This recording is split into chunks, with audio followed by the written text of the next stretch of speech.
SSC CGL tier 1 के previous year question paper की series को कंटिन्यू करते हुए आज हम एक और क्वेश्चन पेपर सॉल्व करेंगे जीके, जीएस और स्टैटिक जीके का। इस क्वेश्चन पेपर को हम जो है वो आंसर की के अकॉर्डिंग सॉल्व करेंगे और ये आपके जो आगे आने वाले एसएससी टीयर 1 के लिए बहुत ही ज़्यादा बेनिफिशियल रहेगा। तो चलिए स्टार्ट करते हैं।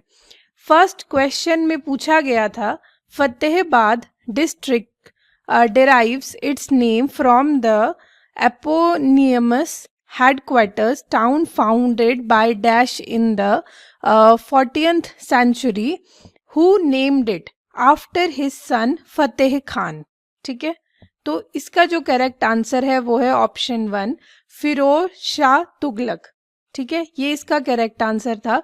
अब नेक्स्ट क्वेश्चन की तरफ बढ़ेंगे। यहाँ पर पूछा गया था, dash are called the power house of the cell. ठीक है, तो पावर हाउस क्या होता है सेल का, कौन होता है, माइटोकॉन्ड्रिया होते हैं। ठीक है, ऑप्शन यहाँ पर 1 करेक्ट रहेगा। अब नेक्स्ट क्वेश्चन की तरफ बढ़ेंगे। नेक्स्ट क्वेश्चन में आपको पूछा गया था, what does the rate of mandamus, ठीक है, मीन, मतलब इसका जो मतलब है मैंडामस का वो क्या होता है, तो इसका मतलब होता है वी कमांड। ठीक है, वी कमांड इसका मतलब होता है इस वर्ड का। नेक्स्ट क्वेश्चन में पूछा गया था, Which of the following years is called the year of the Great Divide in the demographic history of India? तो कौन सी ईयर रही है डिवाइड इन द मतलब great divide in the demographic history of India में, तो वो है 1921। ठीक है, 1921 यहाँ पर इसका करेक्ट आंसर था। अब नेक्स्ट क्वेश्चन देखते हैं। नेक्स्ट क्वेश्चन में पूछा गया था, name the first actor to win the Oscar award. तो इसका जो आंसर है वो है एमिल जेनिंग्स। ठीक है, ये इसका करेक्ट आंसर रहेगा। अब नेक्स्ट क्वेश्चन में आपको पूछा गया था, name the author of the book Ain i Akbari. ठीक है, तो इसका करेक्ट आंसर है अबुल फजल। ठीक है, ये इसका करेक्ट आंसर है।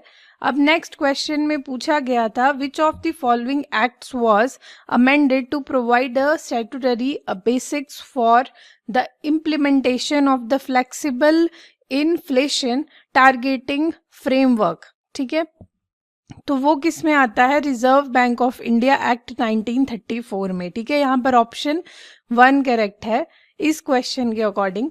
अब नेक्स्ट क्वेश्चन में पूछा गया था, what is the yellow dust present in the middle of a flower called. ठीक है, जो मिडल में होती है फ्लावर के डस्ट जो रहती है येलो कलर की, वो क्या होती है। ठीक है, तो इसे हम कहते हैं पॉलन। यहाँ पर ऑप्शन 4 करेक्ट रहेगा। अब नेक्स्ट जो क्वेश्चन है, यहाँ पर पूछा गया था, the wood of which of the following trees is use to make a large plucked string instrument used in Carnatic classical music known as Bobbili veena, Saraswati veena. ठीक है, तो इसकी जो स्ट्रिंग्स होती हैं, ठीक है, सरस्वती वीणा जो कर्नाटक क्लासिकल म्यूजिक का एक बहुत इंपॉर्टेंट पार्ट है, तो वो बनता है जैक फ्रूट वुड से। ठीक है, जैक फ्रूट वुड इसका करेक्ट आंसर होगा। अब नेक्स्ट क्वेश्चन में पूछा गया था, deficiency of which of the following vitamin causes night blindness. ठीक है, तो नाइट जो ब्लाइंडनेस होती है वो होती है विटामिन ए की डेफिशिएंसी से। अब नेक्स्ट क्वेश्चन में पूछा गया था, Shaukat Kaifi passed away in 2019, she was the mother of which famous actress। ठीक है, तो वो थी मदर शबाना आजमी की। अब नेक्स्ट क्वेश्चन देखते हैं। यहाँ पर पूछा गया था, who launched the first phase of the Mumbai Trans Harbour Link on 15th January 2020। ठीक है, तो यहाँ पर जो करेक्ट आंसर है वो है उद्धव ठाकरे। उद्धव ठाकरे इसका करेक्ट आंसर रहेगा। अब नेक्स्ट क्वेश्चन में पूछा गया था, Jayaprakash Narayan museum of socialism is situated in. ठीक है, तो ये है बेसिकली गोमती नगर लखनऊ में। ठीक है, इसका करेक्ट आंसर है ऑप्शन 2, ये करेक्ट है। अब नेक्स्ट क्वेश्चन देखते हैं। यहाँ पर पूछा गया था protium, deuterium and tritium are the naturally occurring isotopes of, ठीक है। तो ये किसके आइसोटोप्स है? ये है हाइड्रोजन एलिमेंट के आइसोटोप्स। आई होप आपको क्लियर है, बहुत ही सिंपल क्वेश्चन था। अब नेक्स्ट क्वेश्चन में पूछा गया था the legislative assembly of which state adopted a new logo on 9th जनवरी 2020, ठीक है। तो यहाँ पर जो ऑप्शन थे वो दिए गए थे असम, आंध्र प्रदेश, अरुणाचल प्रदेश, त्रिपुरा। तो इसका जो करेक्ट आंसर है वो है अरुणाचल प्रदेश। ऑप्शन 3 यहाँ पर करेक्ट रहेगा। ऑप्शन 3 की जो आपके पास अरुणाचल प्रदेश, ठीक है, इसकी जो लेजिस्लेटिव असेंबली थी, अडॉप्ट किया था उन्होंने न्यू लोगो ऑन 9th जनवरी 2020 को। तो यहाँ पर जो है वो 40 क्वेश्चन का जो आंसर है वो 3rd करेक्ट रहेगा। अब नेक्स्ट क्वेश्चन देखते हैं। नेक्स्ट क्वेश्चन में पूछा गया था in which of the following is citric acid present, ठीक है। तो यहाँ पर जो सिट्रिक एसिड का मेन सोर्स है वो है आपके पास लेमन। लेमन में जो है वो सिट्रिक एसिड प्रेजेंट होता है। और किस जो है वो मतलब फ्रूट पे, ठीक है, कौन सा एसिड प्रेजेंट है और किस चीज़ में एसिड से रिलेटेड क्वेश्चंस बहुत बनते हैं।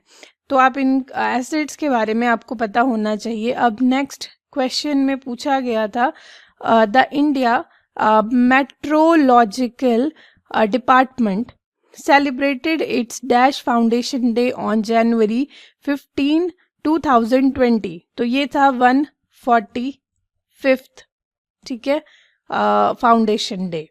नेक्स्ट क्वेश्चन में पूछा गया था name the Indian equestrian to qualify for the Tokyo Olympics officially after wait span of 2 decades, ठीक है।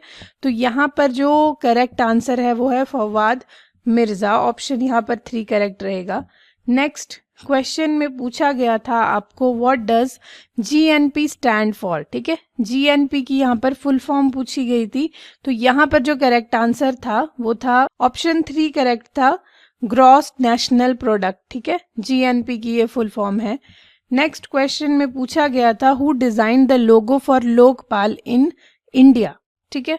तो इंडिया के लिए जो लोगो डिजाइन किया था लोकपाल का, ठीक है, तो वो है प्रशांत मिश्रा। ऑप्शन 3 यहाँ पर करेक्ट रहेगा। अब नेक्स्ट क्वेश्चन में पूछा गया था on which country has the World Anti-Doping Agency recently imposed a 4-year ban, ठीक है। तो यहाँ पर जो करेक्ट आंसर है वो है ऑप्शन 4 करेक्ट रहेगा, रशिया यहाँ पर करेक्ट आंसर है। अब नेक्स्ट क्वेश्चन देखते हैं। नेक्स्ट क्वेश्चन में आपको पूछा गया था in which year was the first round table conference held in London, ठीक है। तो इसका करेक्ट आंसर रहेगा 1930, ठीक है। ये जो कॉन्फ्रेंस है ना, first round table, second round table, ये बहुत एग्जाम में पूछा गया है, तो आप इसका जो है वो ध्यान रखें। नेक्स्ट क्वेश्चन में पूछा गया था what is the pass at the southern end of the Nilgiri hills called, ठीक है। तो यहाँ पर जो करेक्ट आंसर रहेगा वो है, यहाँ पर करेक्ट आंसर रहेगा प्लक्कड गैप, ठीक है, ये इसका करेक्ट आंसर है। अब नेक्स्ट क्वेश्चन देखते हैं in which year did the Portuguese capture Goa, ठीक है। तो यहाँ पर जो करेक्ट आंसर है वो है ऑप्शन 1 1510 AD, ठीक है। अब लास्ट क्वेश्चन हम सॉल्व करते हैं। लास्ट क्वेश्चन में पूछा गया है the Python hydro electric project is on river dash, ठीक है। तो ये जो हाइड्रो इलेक्ट्रिक प्रोजेक्ट है ये कौन से रिवर पर है? तो इसका करेक्ट आंसर है गोदावरी, ठीक है। आई होप आपको ये क्लियर है। तो इसके साथ ही आज के ये क्वेश्चंस खत्म होते हैं। अब हम नेक्स्ट वीडियो में मिलेंगे नेक्स्ट क्वेश्चन पेपर के साथ। आप इन वीडियोस में जो आपको आंसर्स बताए जा रहे हैं आप एज इट इज उन्हें लर्न कर सकते हैं, ठीक है। और ये जो क्वेश्चंस हैं वो आपके अगले एग्जाम के लिए बहुत इंपॉर्टेंट रहेंगे। तो आई होप आपको क्लियर है। अब मिलते हैं नेक्स्ट वीडियो में, तब तक के लिए थैंक यू।